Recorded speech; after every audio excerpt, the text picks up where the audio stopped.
Welcome to Cultivate the Ordinary podcast, curious conversations for the anxious, frustrated, and bored. I'm Travis.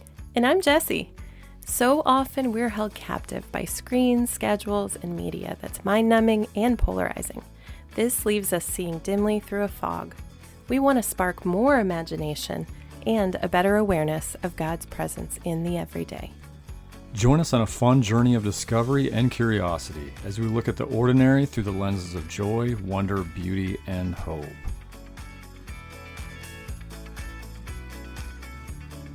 Hey friends, welcome back to the podcast. Today we are talking about the topic of mental health and just kind of reducing some stigmas, awareness around that, but how it really impacts our everyday and ordinary lives. So today we are... So many people are struggling with anxiety, depression, anger, unresolved trauma.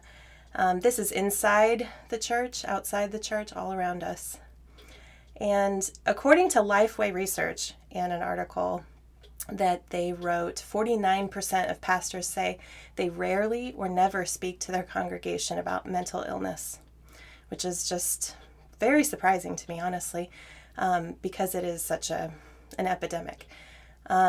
Something I have done that in just my circle to help close this gap is and kind of reduce shame. I really want to make sure people have safe spaces, and so places for couples and individuals that they can talk about mental health and help to build resilience. So we have my good friend Dana Adams, who is a licensed professional counselor associate in Mending, South Carolina, to help us with this topic. Hello. So, hey, welcome. Welcome. So glad to have you here. Yeah, really excited to talk about all things mental health. You're amazing. And so we met at Emmanuel Anglican Church a couple months ago in Spartanburg. And neither of us are formerly Anglican. Nope. And we've just found ourselves in this beautiful community of just all types of people, right? Yeah. And so it's been awesome getting to know you. Yeah, likewise. Yeah. Kindred spirits. Hit it off immediately. Exactly. My same thoughts. Just love psychology, love people deeply, could talk about that stuff all day long. Yes, and we have. We have. A good half of a day, for sure. So why don't you tell us a little bit about yourself and your family? Yeah, so I am a licensed counselor that I am working towards full licensing in South Carolina. Do I go into the two truths and a lie to help you guys find it out? That's a good icebreaker. Oh my gosh. I love that. Yeah, man, those are awful. I'm always really bad at icebreakers.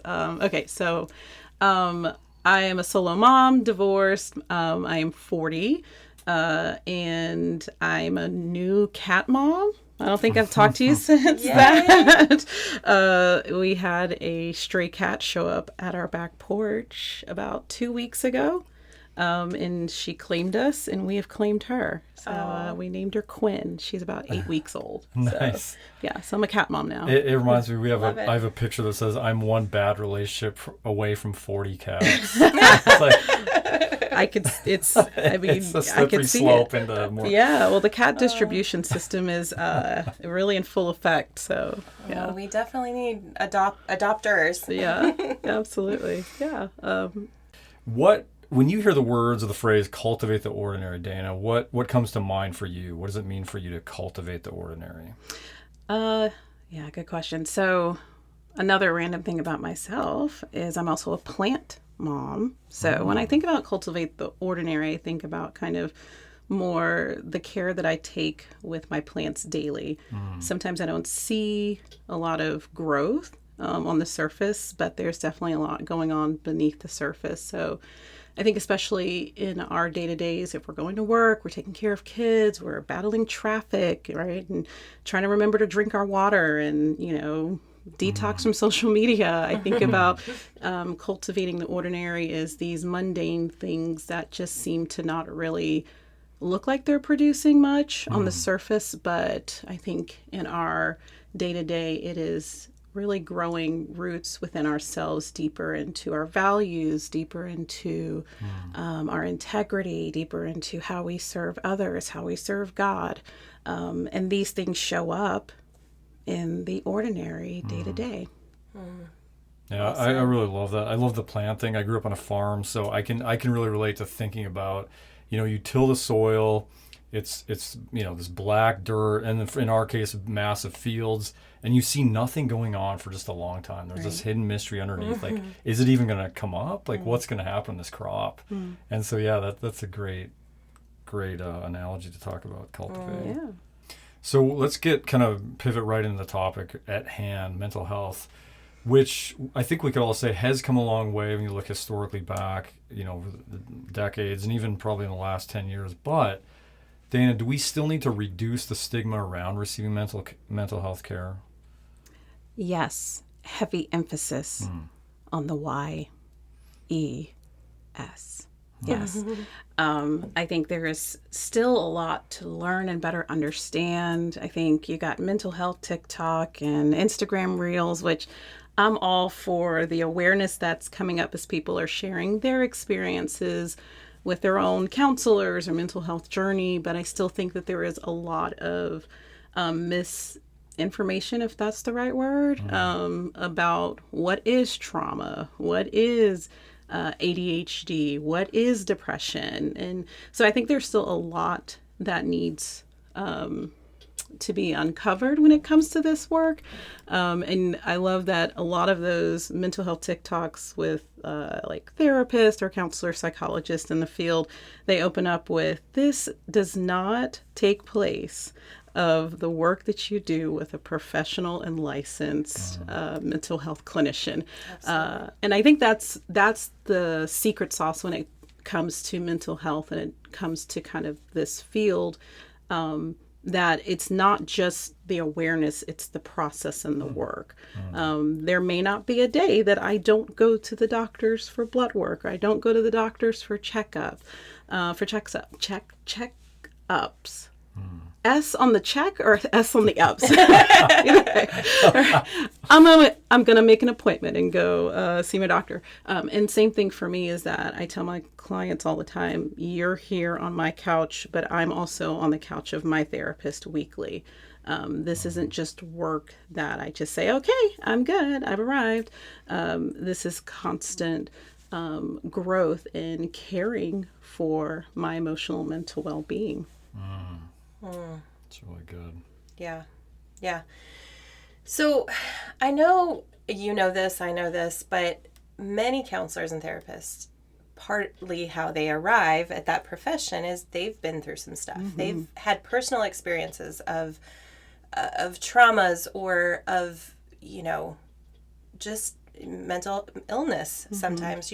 There's everybody's got a story for how they landed in that helping role. Right. So do you have a story of your own struggle with mental health that you would like to share? Yeah, absolutely. So I actually, and I think I was sharing this with you guys before we started recording, that my undergrad is in communication. So I wanted to be on the radio. I wanted to play music and, greet people in the morning or afternoon.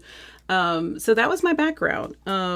It was about 13 years ago, I found myself experiencing a really difficult life transition, going through a divorce, becoming a single mom, and I'm facing my 30s. Like, this is not the life that I had planned. And even on top of that transition, I was also experiencing really severe depressive symptoms, with ideation and just a big well of hopelessness. And so my family, counseling was not something that is a thing or was a thing. It was meant for more severe, the I love you jackets and the mental wards. That was unfortunately the stigma kind of growing up with that. But I knew at that point I was not okay and I needed to go see someone who could help me better understand what I was experiencing. And so I Googled, searched for a counselor, and I picked the first person, and I was like, "You'll do." And I think the big important part for me was, so at the time I was really big in ministry, so there was that really difficult tug of war between serving in ministry and now finding myself going through a divorce and not sure what to do with that space of, okay, I know what God says, but I also know how I'm feeling and what I'm experiencing, and just pray about it wasn't enough. And so for my criteria for a counselor was, I needed someone who was a counselor, licensed, and I could say the F word. And I was like, I got the spiritual stuff on lock, but I just needed to really feel these feelings and really work through that. And so that put me on the path of really doing my own work. And then in 2015, I felt God, through a listening prayer, share that I was going to do counseling. And I was like, no, I'm not. And then 4 years later, I found myself applying to grad school. So yeah, that's kind of the short on-ramp to how I landed in this profession. Yeah, that's powerful. And I mean, I know that through our pain, God whispers, he speaks, sometimes yells at us and grabs our attention, and it's part of our formation sometimes, that learning to lean on him, learning to listen. Sounds like that listening prayer was, was that something you've always done, or was that part of this season? Yeah, I think that season was, I went to a retreat, and it was an exercise that they walked us through. I had never done a listening prayer. I don't even think I had heard of a listening prayer up until that point. And this was kind of around the time that I was being introduced to Dallas Willard's teachings on spiritual formation. And so this, I came from charismania. So we are going to pray and shout it out in tongues, and then we're going to listen to afterwards, in a sense. So just being quiet and being still, and please, that's not a knock on my fellow charismatic believers. I'm here all day for that. But it wasn't a practice that I grew up with or was even experiencing in my church community at the time. So yeah, that was, and it's really strange because I went into it thinking, I'm not going to hear anything. I'm just going to sit here and nothing's going to happen. And then things just started to really, kind of the best way I can think of it is maybe kind of surfaced from kind of the depths of my soul of these things that I wrote down, and then experiencing what I would say somatically in my body, this response of this feels like, yes, on target. Yes. Counseling, discipling, sharing my story. These were the things that was okay, that makes sense, but I don't want to be a counselor, God. So we'll figure that out. But, yeah, thanks for taking us more into your story, the backstory of kind of the entry point into that. It kind of reminds me too of, I love the quote by Henry Nouwen when he talks about, in our woundedness, we can become sources of life for others. And you're being really real about, even as a counselor, still doing your own work, and still, it's we're all under construction. Oh yeah. Still, and God's working and through our stories. So tell us more about your journey of transformation and kind of that whole spiritual formation journey. Absolutely. Oh man. So Dallas Willard, if you sit down with me for more than 14 seconds, I will bring up Dallas Willard's name. So his book, Renovation of the Heart, also Revolution of Character. It was the first time I sat down, was reading through a book, and I was really very much into all the self-help books. I was I want to get better. I want to get healthier. I want to know myself. So very much deep into that. This was the first book that I had, or maybe teachings that I had found that was speaking directly to what I was experiencing in this moment. He has kind of in his book that layers of, if you're familiar with it, you can Google it. I Google it all the time. But it kind of starts off with your social circle and then kind of going inwards, and talks about the will and the heart and how when we are being formed, that these areas are how God, well, the Holy Spirit is going to transform us. However, he was also stating kind of, and I'm going to butcher this quote, but essentially like we are being formed, like whether we are participating in that formation or not, we are being formed, whether we're being formed by our families, our culture, or the Holy Spirit, we're being formed. And so this spiritual formation is really saying, God, you are the one that can really do this deep work of transformation within me. That was freeing for me because it always felt like I have to get this right. I have to do this exactly the way that Jesus would do it. And if not, God is completely displeased with me. And it was this more profound, in-depth look at essentially sanctification, this process of we are constantly becoming. And as long as I am breathing and on this earth, I will constantly, consistently still be coming to be more like Christ. So that really was like, well, this is great news for me at that time. But it really gave me this different perspective of if I try to do this on my own, I will fail miserably.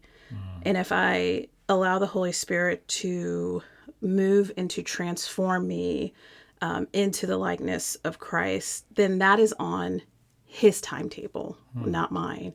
And I always say this, like, so very much science fiction nerd. You guys are just going to get a bunch of random sprinkles of things about me throughout this whole thing. Right? This is the whole getting to know you part. Yeah, right? this is still getting to know me. Right? It's a slow drip. Yeah, a slow drip, right? Just like little teasers here.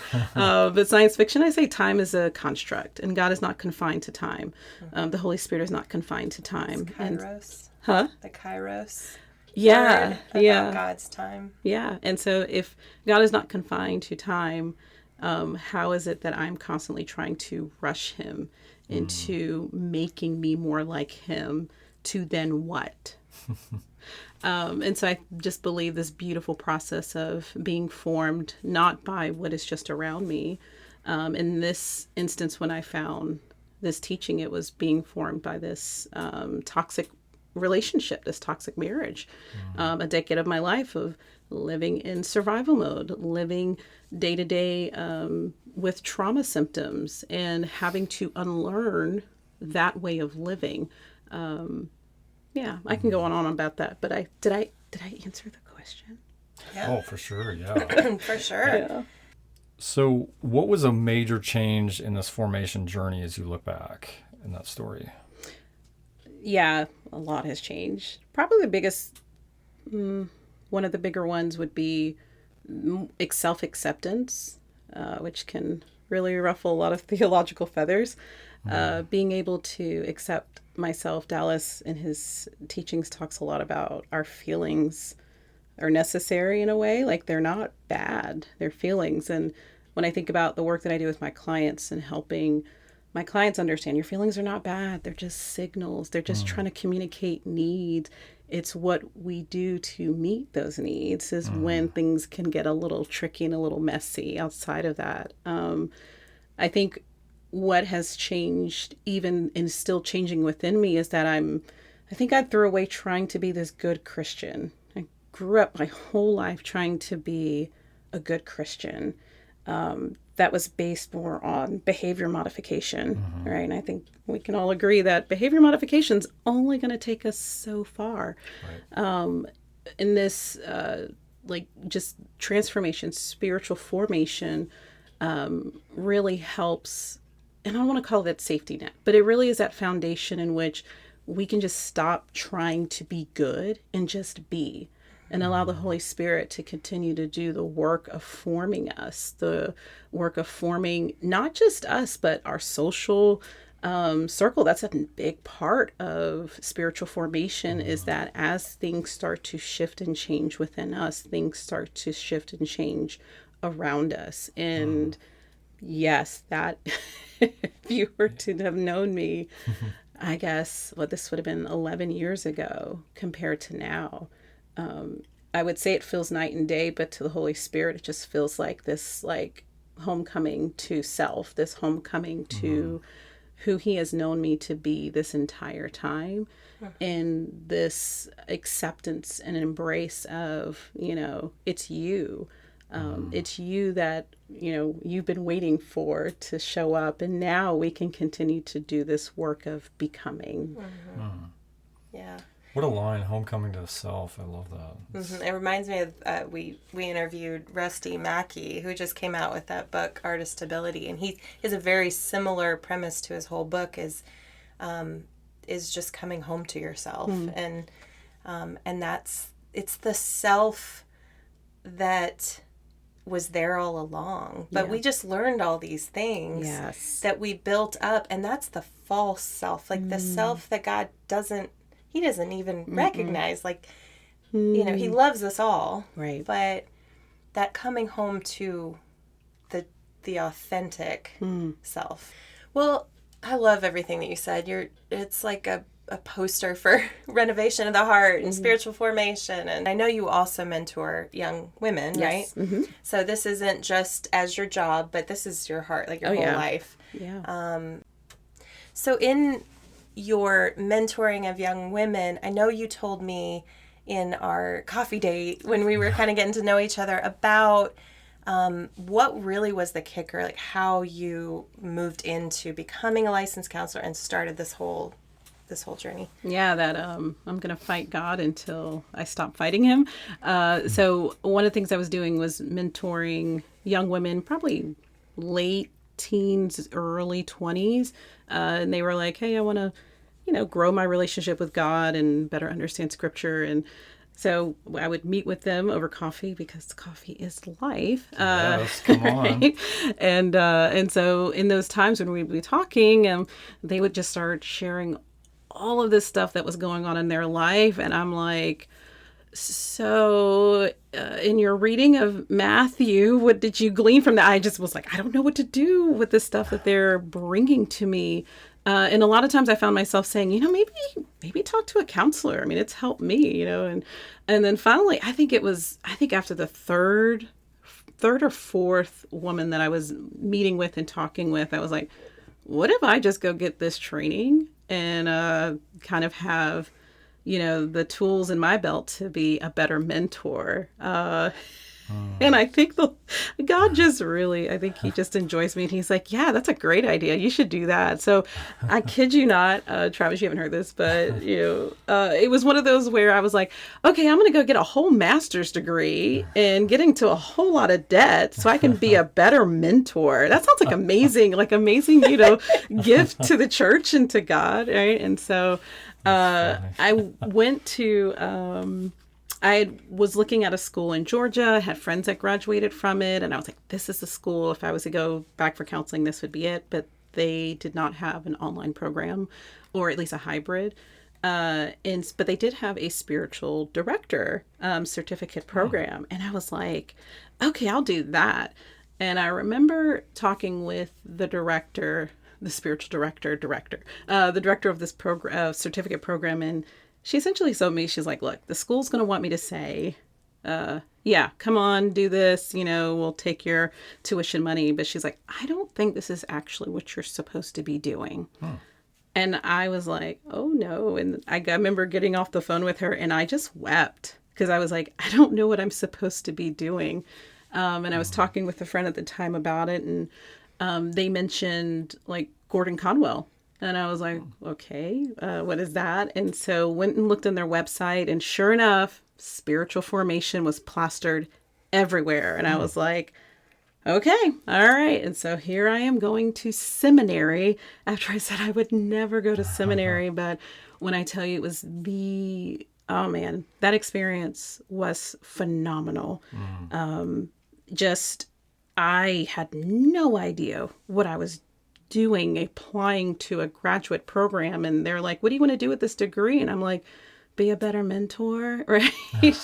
But it was in that program that not only did I continue to see and better understand more of myself, more of my story, but also more of God, and how he is so involved in our mental health, how he is so involved even in the counseling room with my clients who profess as Christians and even those who don't. It just was, a transformational experience within that. So went from mentoring young women to masters to licensed counsel, and I still get to mentor young women. It's still a treat, and I know what to do with the trauma now. Very cool. It's powerful. All right, I have to interject for a minute to say, really loving this podcast conversation. Really cool to be part of this and talk with Dana and Jess. They're really going to have a lot to say coming up in this next part. I actually have to step out because this is a weekend I'm caring for my brother Jeremy at the house, and time-wise we just got a little bit delayed starting. So there's some of Jeremy's care that I have to get going and doing. So I will no longer be part of the conversation the rest of the way out. However, these guys, it's just heating up. Hope you're having a good time listening so far. But I am not leaving this podcast without leaving you a dad joke. And that's, what do you call a sheep who can sing and dance? Lady Baba. Well, I don't know how they're going to segue it from here. Oh, wow. That was... Oh my gosh, Travis, you're such a goof. All right. So, I loved hearing the story of how you actually landed the plane and, and really kind of moved into this role. So as a counselor, what would you say to just people listening as they're, considering, well, maybe I could really benefit from counseling or therapy? What's the primary goal, in your offices? Yeah. Goals are different per client. I have some clients that this is their safe space to just come and process what daily stressors. There are other goals of really working through deep-seated trauma, family dynamics, self-awareness, right? So the goal of counseling can be essentially whatever you want it to be. I remember one time going to see my counselor because somebody asked me, what do you like to do for fun? And I was like, I don't know. And so I spent a whole session talking with my counselor about, I don't know what I do for fun. And so I think going into counseling, it can be as serious as I feel stuck in life. I feel hopeless. I don't know how to navigate this current situation in my life. Or it can be, I just want to better understand myself or better understand the people around me. Being able to better understand what are these feelings and what do we do with them. The goal, one, I will say, definitely needs to be something that you and your counselor agree upon. I think that is definitely one of the approaches that I take, is that I am not trying to be the expert in the room with my client. I really want to know, what are your goals and what is it that you want to work towards and how I can help you reach those goals. And of course, along the way, I'm seeing things that could be getting in the way of those goals. But I really just want to be able to journey with my clients. I know in our conversations, something that is kind of universal for a lot of clients that comes out in different forms is the topic of shame. Mm-hmm. So, and did you want to say anything more about what that looks like in your office and what it looks like to address shame and set goals around shame, reducing shame, or what do you guys think about that? Yeah, shame. Oh man, shame can be a really tricky one. I think it's Brene Brown that says, shame is telling us there's something wrong with me, versus guilt is saying I've done something wrong. Guilt is a very tolerable emotion. Shame, however, really can be this negative core belief that can be planted from third trimester before we're even born. Mm-hmm. It's saying that there's something defective with me. There's something inherently wrong with me. When we are walking around with that level of shame, and we're trying to put on a smile and confidence, and even if we're using our faith in Christ and knowing that that He has redeemed us, that He calls us His own, if we're still holding on to that negative belief that there is something wrong with me, that shame, it's going to be really difficult to really find our way through the goals that we're establishing to better understand ourselves, to better accept ourselves, right? To improve our relationships, improve our daily life. If that doesn't get addressed, it just makes things a lot more difficult when we're starting to really get into that work of emotional awareness. Yeah. Yeah, I love what you're saying there. It just that part of the work and the goals that you're trying to do together, if you don't get underneath, just things as primal as shame, you can't get there. No, and I do see that a lot. And this is the sad part. I see probably more shame with my Christian clients of really trying to get to the place of acceptance, self-care, like that. Just even that language can be very dysregulating for clients of, but what about others? What about my neighbor? What about, right? And I will sometimes reframe self-care as self-included, right? What about self-included, right? And I think about the greatest commandment, love the Lord your God with all your heart, mind, soul, and strength, and love your neighbor as you love yourself. And shame really does disrupt how we can love ourselves. And I'm not saying love myself from this arrogant, narcissistic, I'm placing myself on a pedestal above everybody else and looking my nose down at everyone else, but just the way that I am loving God and I'm loving my neighbor, loving myself is included in that, I guess you want to call it, recipe for the greatest commandment. Jesus said it himself. Yeah. Yeah, it's so true. And, we have all these messages saying that just say like I should be less than or nothing or, so as a helper, you have clients who profess the Christian faith, some that don't. What do you see as one of the biggest obstacles for mental and emotional healing as you, are there similarities for those maybe coming out of a fundamentalist church background? Yeah. Trauma.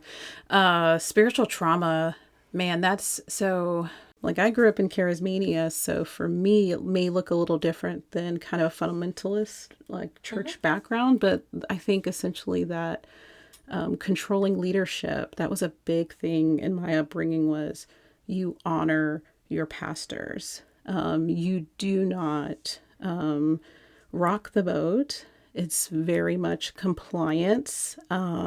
Sameness seems to be very safe. And I remember I would ask questions. I'd be the one that would ask the question to be like, wait, why are we doing this again? And I'm not a challenger. I don't know if you guys have gone to Enneagram. I know we talked Enneagram stuff. Yeah. Right. I'm a 2 on the Enneagram, if you're wondering, a wing 1. But in stress, I go to an 8. And so they're very much just this wait, why are we doing this? I don't understand. And I would question, and those questions would get shot down time after time after time. And again, shame kind of would say, there's just something wrong with you. You don't have enough faith. You don't trust God enough, right? And I think that when we tend to kind of really kind of restrict God's gift of our brain to really just think and explore and to contemplate. And here's the beautiful thing, bring it to him. Yeah. Bring it to him, right? Not saying that we have to just take everything and just say, oh, this is it, right? And run with it as truth, but just take it and hold it up to what the Lord is really doing and trying to speak in our lives a lot of that, even in my experiences, was substituted by, and I'm doing air quotes, you can't see it, the truth that was being told to me by spiritual leaders who, just like me, are working throughout their salvation. Well, working out their salvation as well. So yeah, there is this this compliance that can be people pleasing, right? Any recovering people pleasers out there? That can look like, oh, I just, I don't know how to say no. I'm burning myself out because I'm serving nonstop and I don't know how to say no. And I'm just doing this all for God. And we tend to kind of see what is actually happening in our, maybe in our like spiritual life, where we don't hear God, where we feel we're so distant from Him. That could be something, shame, something wrong with me, or maybe trauma's getting in the way. Maybe there are other things that God is maybe saying, if you keep going in this way, this is going to cause more harm to you. If you keep living without boundaries, you are going to get to the point where you start to resent serving. If you keep going in this way in your relationships, it's going to cause resentment and bitterness and trauma and abuse, right? And so where I wonder, instead of the silence being punishment or something's wrong with me, what if it's God saying, come near to me? And I don't know if that is really emphasized when we are really stuck underneath controlling leadership that's telling us the behavior modification roadmap of what it means to be a Christian. Yeah, you nailed it. Oh man. So I love this clarity that you're bringing of like when a church or a community, or it could be any sort of group that you're in, has an overarching sense of control. There's not space. There's not freedom. There's not an ability to ask questions, to be creative. But it's a box. You have to fit in this box. Right. That in those contexts, people can experience what you would call sort of a religious trauma. So what do you see are some of those signs that somebody is under a type of religious trauma, which just adds more shame? Oh, yeah. It's not a healing community. Absolutely. Yeah, I think, so I kind of reference when I'm working with my clients, because spiritual trauma is a really tricky one. You have to be very careful when you're touching on spiritual trauma, because you're also touching on really beliefs that hit the soul of a person. Okay, so let's reduce the word spiritual trauma to maybe there's a person that is probably pushing that trauma, rather than it just being my beliefs has caused me trauma. There is most likely a person that is wielding either theology or spiritual cliches or statements to gain control or influence over another person. So with certain clients that I work with who have experienced spiritual trauma, or they've experienced trauma from someone who is of a spiritual influence in their life, that usually looks like they stop trusting themselves and they listen to whatever their spiritual authority is saying about them, who they are, what they should think, what they should do. So there's this lost sense of self and autonomy. And it really just becomes kind of this carbon copy of whatever it is that you are supposed to be. Within that, it also is set a boundary. Set a boundary and say no and see what happens, right? Like show up and see what is the God-given purposes and passions that are there for you, and then see what the response is from that. Depression symptoms, anxiety. And then a shame kind of comes out in a lot of fear about dying, fear around, even as a Christian, like, isn't that wild? right? Like there is this, I am professing that I know that Jesus is my Lord and Savior and he died on the cross for my sins. And so I'm being reconciled to God and therefore I'm spending eternity in heaven, but I'm still so scared. It's like the stress related illnesses and like all these things when somebody has, they profess such a deep faith, but it could be that the environment that they're in is just that trust, that freedom. There's so much fear. It is suffocating. It is suffocating to live in this constant state. So I joke now about it now, but I remember growing up as a kid, like anytime I'd see clothes on the floor, I'd be like, oh my gosh, the rapture happened and I am left behind, right? Like jokingly, but also like that was a legit fear. A legit fear that I got left behind, right? Or that God's mad at me. Oh my goodness, that was a big one. Is that God is always mad at me if I messed up, if I sinned, if I did something that wasn't godly, that he's mad at me. He's angry at me. He's actually what's worse, he's disappointed in me, right? And that there is nothing good about me. Why would God love me? So it just kind of became this like, oh God, if you could just see me and love me, I'm so sorry. You're so much better than me. And it just becomes kind of this like, I see this a lot in abusive relationships where you have someone who is fawning, someone who is yielding over everything to this other person. And I think about it like, why? And it's to obtain connection, to obtain love. And it is this like, it's this well that you almost can never actually reach. Well's not the right word, but it's like you can never achieve this level of connection and intimacy because the other person holds the influence. And that's essentially abuse. It's utilizing all of these tools to intimidate, to gaslight, to minimize, to invalidate, right? In order to gain power and control of influence over the other person. And I mean, maybe I'm reading a different translation, but that is not how I saw or how I see Jesus through the Gospels of how he lived and how he loved and how he served when he was here on earth. Absolutely. Yes. The Jesus that I read about is a Jesus that is patient and he is slow to anger and he is there, arms wide open, accepting, attached. You have this connection constantly and it's always available. I think we, because of our experiences here on earth and shame, we've said it so many times, we turn our face away from the God that is always present right there with us. Right. You mentioned Brene Brown earlier. She's a researcher and has researched extensively on shame. She has this quote that I just think is so powerful. It talks about shame needs 3 things to grow exponentially in our lives: secrecy, silence, and judgment.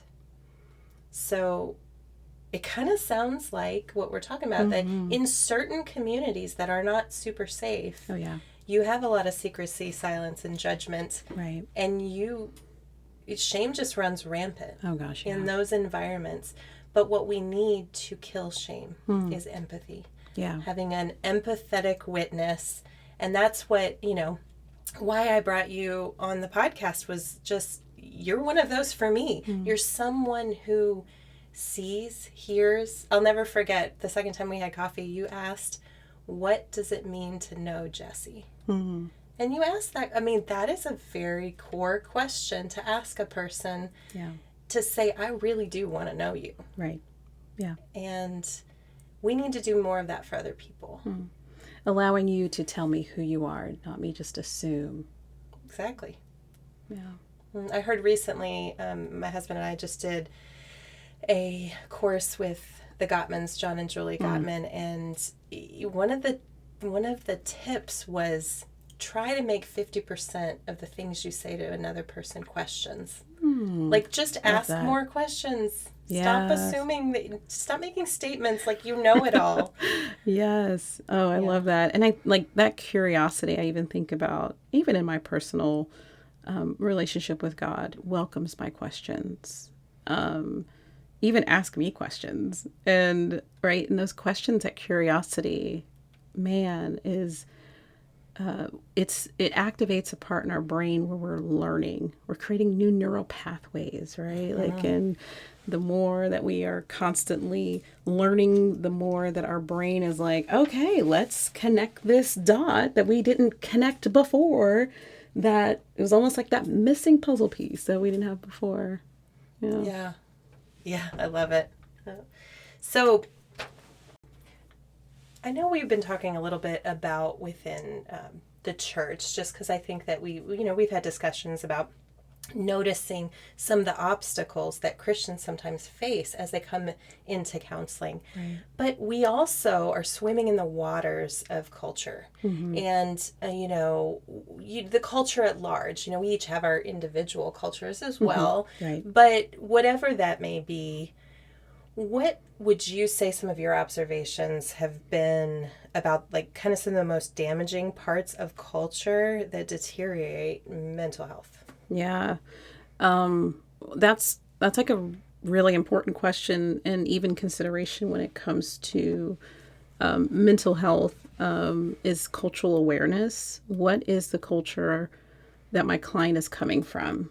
And being able to understand, right, that could be religion is included in that, but also what is home life? What is ethnicity? What is, we are in America. This is a very capitalistic, let's do it and keep going and going and going until you can't go anymore, and then just keep going, kind of, right?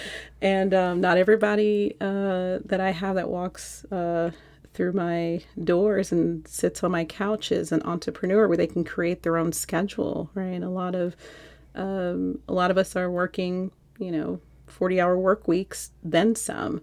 Those are things to really consider when navigating this mental health journey, is how are these cultural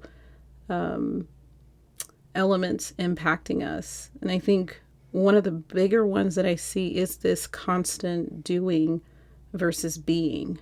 I'm in a mental health field, so my job is people, right? And so being in this place where we are constantly having to do to live, but what does it look like to just be?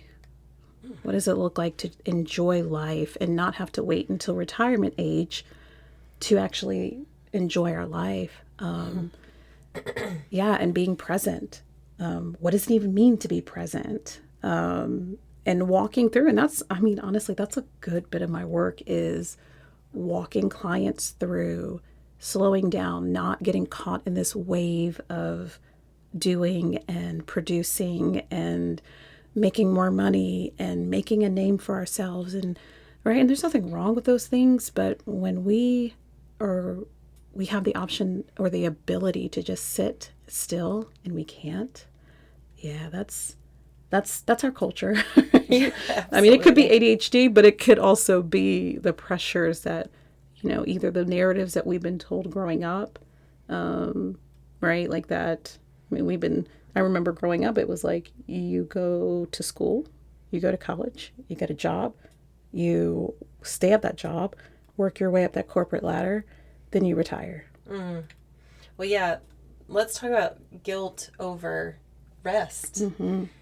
I think that is put on us by our culture. It could have been our family too. Yeah. But at large, right. There's this idea that you're a bad mom if you rest well. Right. Like, if you take care of yourself and, there's stuff out there on social media just about what it looks like to do self-care and things right. like that. So outwardly, there's this appearance of a value, right. but in reality, how much are people really comfortable just being silent still or being alone? Well, I'd probably say not really, because then it's framed as being lazy.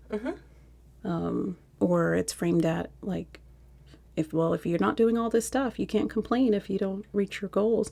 And I think I hear that, it's a good point with parenting. I do hear that more with being like a good mom or being a healthy mom, but also with my male clients, I hear that a lot with not being able to find a place where they can rest without it being seen as lazy, or the pressures of taking care of things. So it impacts us. It impacts us all in different levels, for sure. Yeah, yeah, and I love thinking about the centers. You mentioned the Enneagram earlier, so I'll go there. We have a head, a heart, and a body, right? And our culture highly values intellectual energy and just thoughts and ideas. Right. And, I can sit and I can talk about theology with you all day long, but right. if we talk about feelings, right. like then it gets a little uncomfortable. Oh, yeah. Or we talk about even just kind of somatic type physical experiences.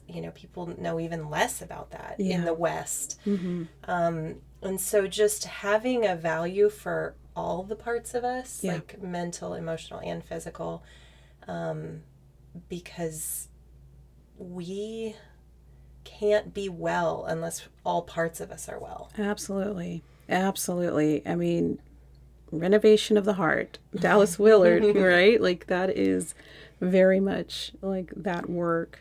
Yeah.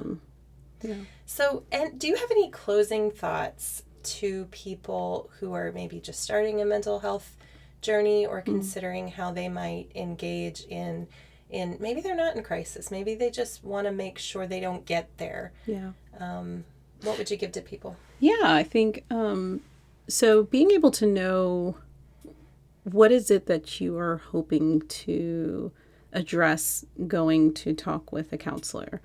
There are different, like there's life coaches, there's licensed counselors, there's psychologists, there's social workers, there's biblical counseling, right? There's so many different resources, and they each address in their own field exactly like what someone would be looking to work with. So if you are working with a licensed counselor, you're going to get probably a little bit more like diagnosis, DSM-5 type,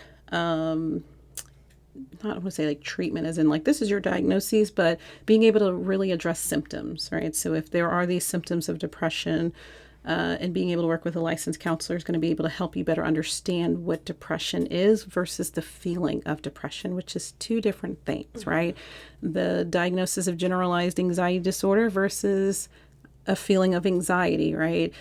Having anxiety does not mean I have a disorder. So working with a licensed counselor will help you kind of better understand those different pieces, but also emotional wellness, relationship wellness, understanding what is the difference between your emotional and your mental health, right? Psychoeducation, like those are going to be things that you will gain with going to counseling. Biblical counseling is going to integrate more biblical principles within counseling. So that is something to keep in mind, that if you are wanting a faith-based counseling experience, you can have that with a licensed counselor. And you can also have that with a biblical counselor. There are differences across the board.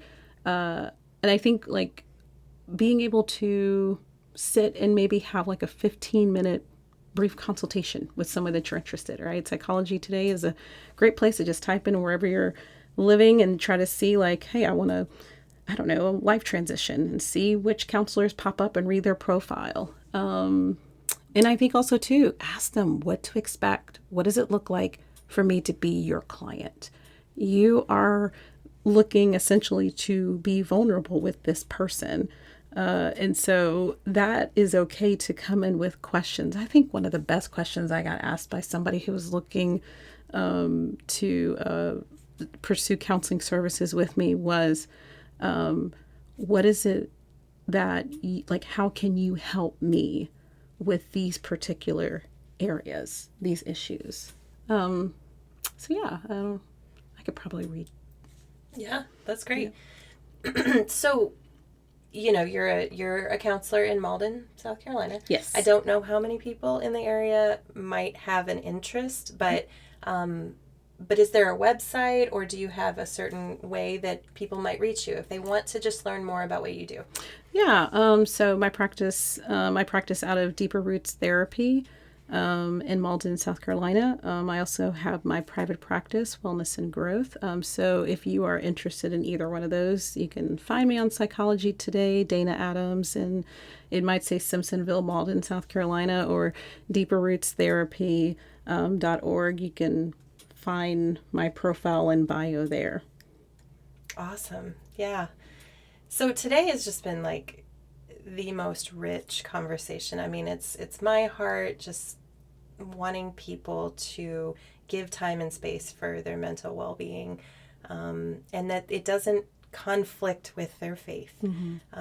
God has space for it all. In fact, like you described, it's part of formation to go to the depths of what's really going on in your heart, and God will meet you there. Absolutely. As you unpack it, it could be a counselor, it could be a trusted friend. You know, the people all can get help in different ways. But yeah, I just thank you so much for joining us. And I know Travis couldn't finish the conversation with us, but I'm sure he'd echo the appreciation for your wisdom and just your grace for people. Yeah. Thank you for having me and for the questions and conversation. Yeah. Well, we will put some of the books that she mentioned and that website in the show notes. So thanks everybody for joining us. Thanks for listening to the podcast today. I hope you found something helpful, hopeful, or thought-provoking. Be sure to check out the show notes for links to any resources mentioned in the podcast. And we also have links in the notes for our own resources to check out. We would really love to hear from you. And we're also really grateful for your support by sharing the podcast episodes with your friends and family and leaving a rating and review. May we all regain and maintain our wonder, hope, and inspiration as we look at our ordinary through new and fresh eyes.